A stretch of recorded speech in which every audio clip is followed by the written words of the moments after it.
Онугуу партиясы Ноорус майрамынын урматына Жалал Абад облусунун Кара Көл шаарында улуттук ат оюндар боюнча мелдеш уюштурду. Бул аймакта сатка айланып өткөрүлүп келген ат оюндарынын бул жолку уюштуруу ишин аталган партия колго алып, жалпы байге фонд 270 000 сомду түздү. Оюнга келген партиянын лидери өз сөзүндө өлкөнүн тынчтыгы өнүгүүгө алып келерин айтты. Ынтымак болсун, талаш тартыш болбосун. Оппозиция менен бийлик дайыма сүйлөшүү жолунда болсун.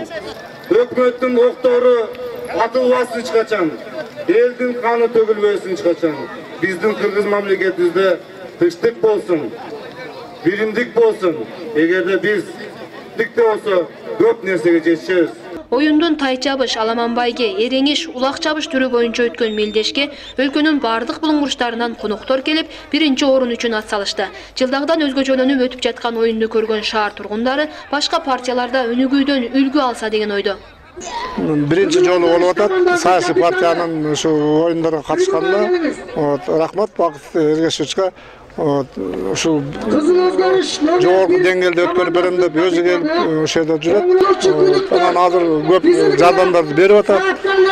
Мындан ары ошол жардам болот деген ойдобуз. Спорт жагына да көңүл буруп, катышып атканы башкаларга да үлгү болот деген ойдобуз. Ат оюндары болгону менен бул мелдешке аялдар да келип катышты. Айымдардын келгендиги мелдешти мыкты деңгээлде өтүп жаткандыгын тастыктады.